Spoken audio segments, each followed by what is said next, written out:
et bienvenue mes chers amis poissons pour cette guidance de mai. Vous êtes les derniers à passer et j'en suis désolée, vous êtes le 12e signe. Voilà, et puis je présente mes excuses également pour ce tirage parce que franchement, vous avez le pire tirage de mai.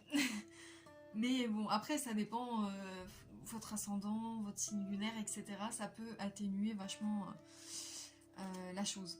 C'est surtout pour les personnes qui sont en mois 9 et en année 9 que c'est compliqué. Les personnes qui sont en année 1 ou en, par exemple, mois 1 ou mois 3, ça va être beaucoup plus atténué. Donc, comme d'habitude, je vais vous présenter les cartes du tirage général. Nous allons peaufiner tout ça et passer au tirage sentimental et relationnel. Donc, nous avons 90 intégrité, la carte de la mort, la plume noire, la fuite, l'humiliation, je retrouve ma place, je me lance dans l'inconnu d'une activité inhabituelle et une attitude nouvelle, le chariot,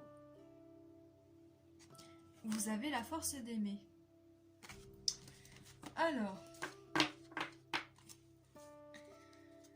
nous avons haute élévation, spiritualité, curiosité, lucidité. En gros, vous êtes ultra connecté dans tout ce qui est spirituel, vous pouvez être intéressé par tout ce qui est multiverse, etc., inconsciemment ou non. Hein. Voilà. Vous savez que vous êtes là pour apprendre de vos erreurs. Donc ça, c'est plutôt bien. En fait, il y a une certaine sagesse qui émane de vous. Ou en tout cas, vous allez la ressortir du coup au mois de mai. Nous avons la carte de la mort. Et en fait, c'est là où je dis que pour les personnes qui sont en mois ou année 9, faites très attention. Parce que c'est l'association des cartes. Alors, ça c'est le deuil. Ça c'est la carte de la mort. Nous avons la fuite où nous avons esquivé les dangers quand même. Et le chariot. Donc ça peut être un problème de voiture.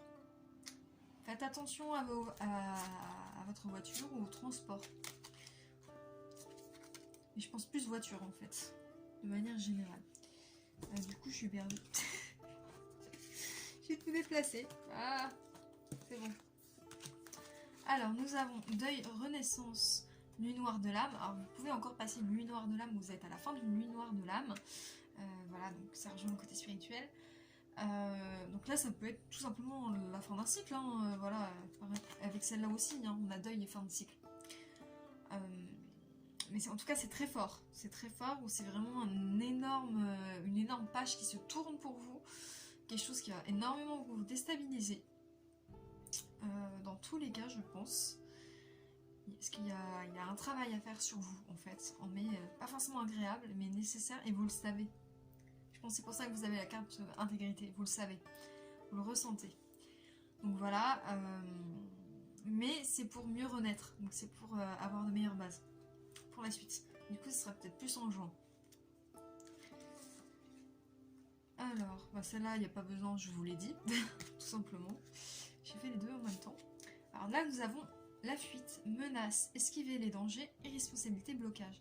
Alors vous pouvez travailler certains blocages, d'où le fait que vous avez une nuit noire de l'âme, parce que ça va, comme je vous dis, beaucoup vous déstabiliser. Mais ça peut être esquiver les dangers, bah, cette question de voiture, hein, je pense quand même. Hein. Notamment pour les personnes qui sont en mois 9 ou comme j'ai dit en année 9, là vraiment faites attention à vous. Faites réviser vos voitures, je pense. Vaut mieux être prudent. Nous avons l'humiliation, je retrouve ma place, j'apprends à dire non aux autres. Alors vous allez voir qu'aussi ce que vous allez travailler, c'est le fait que des fois vous êtes trop gentil et vous vous donnez trop aux gens. Ce qui fait que les gens vont pas forcément des fois vous respecter comme ils le devraient. Voilà, tout simplement. Ils vont abuser de votre gentillesse. Et vous allez travailler tout ça. À trouver cet équilibre de dépendance affective. Parce que ça peut être de la dépendance affective aussi. Hein, c'est ça que je perçois. Qui peut être travaillée. Hein. Voilà. Je me lance dans l'inconnu, une activité inhabituelle, une nouvelle attitude. Que faisons-nous toute la journée sinon nous inventer à chaque seconde? Pourquoi ne pas nous incarner profondément dans ce processus qui nous fait avancer?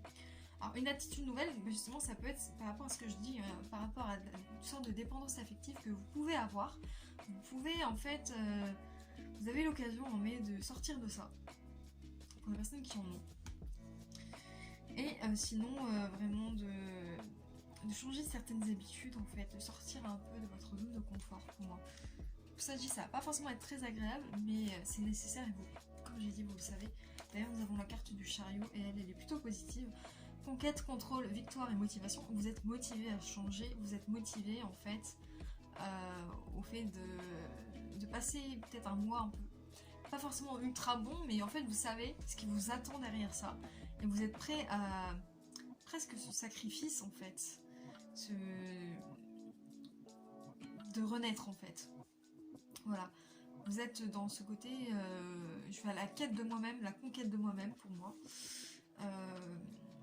Je veux attirer des choses positives à moi. Mais pour ça, je sais que je dois changer certaines choses. Vous avez la force d'aimer. Vous croyez encore que l'amour vous place en situation de vulnérabilité. Pourtant, si vous acceptez d'ouvrir votre cœur aux autres, sans vous perdre de vue, l'amour deviendra le ciment de vos futures actions et l'ancrage qui vous permettra d'aller vers les plus hauts sommets. Donc encore une fois, pour moi, voilà, je pense que vous allez travailler votre dépendance affective, etc. La dépendance affective, je le rappelle, ça peut être soit le fait de s'accrocher complètement à quelqu'un, soit le fait d'avoir peur de s'engager aussi. C'est également de la dépendance affective. Donc ça, vous allez le travailler. Ensuite, pour le tirage relationnel sentimental, nous avons pas de dialogue, silence, solitude, isolement. La carte du... Ah, attendez. Vous avez... C'est vrai, c'est un jeu un peu étrange. Vous avez la même carte en fait, la 90 intégrité.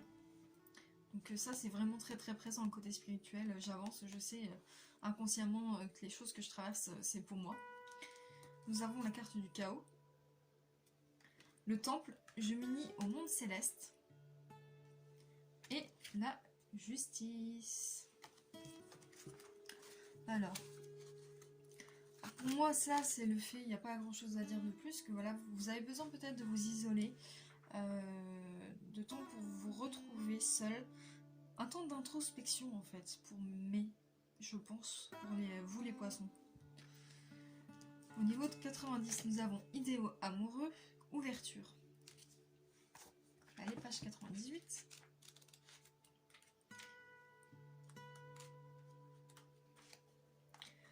Attendez, bon, c'est 99, c'est pour ça.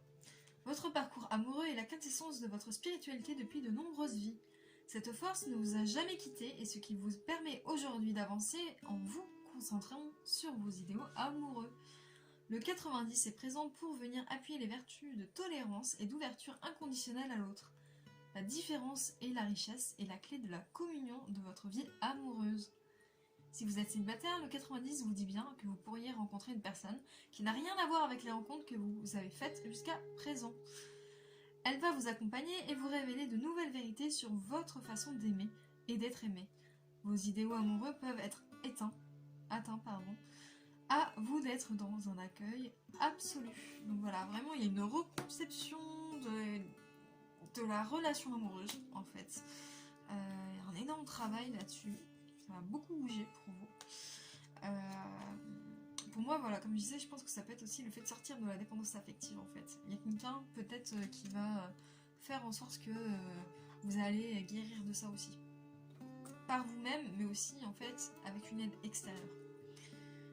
Donc nous avons le renouveau affectif et une prise de conscience. Vous voyez ? Alors, c'est la première. Un renouveau affectif est en germe. Une rencontre amoureuse ou amicale peut évoluer positivement, un sentiment commence à éclore, une autre façon d'aimer s'amorce, un enfant est en gestation. Une prise de conscience permettra peut-être de renouveler la vie amoureuse ou familiale. Donc vous allez vraiment, en fait, c'est toute votre structure, vos croyances limitantes autour de la relation amoureuse qui va être complètement... qui va changer en fait, qui va être modifié. Nous avons le temple, je m'unis au monde céleste. Je prends soin de mon temple intérieur. Donc voilà, vous allez réussir à trouver cet équilibre entre le fait d'aimer, de donner de l'amour à l'autre et de s'aimer soi en fait. Parce que souvent c'est ça, hein, la dépendance affective. Donc on vous dit vraiment de prendre soin de vous aussi, de vous protéger. Mais pas en vous enfermant aux autres, en restant ouvert. Et nous avons la carte de la justice, vérité, honnêteté, égalité, équilibre. Donc on vous dit d'être dans votre vérité, de vous écouter, d'être honnête envers vous-même pour moi, et du coup de trouver cet équilibre plutôt relationnel pour le coup, qui pouvait tant vous faire souffrir. Voilà mes chers amis poissons, vous voyez c'est pas si mal que ça quand même. Bon, à part comme j'ai dit, pour certaines personnes qui sont en chemin de vie neuf ou en mois neuf où là il y a une vigilance à avoir notamment avec les problèmes de voiture etc, ça reste quand même plutôt positif. Ne vous inquiétez pas, ça va aller vers quelque chose de bien mieux pour vous, de renouveau, un renouveau plus qui va s'étendre pour le coup en juin. Voilà,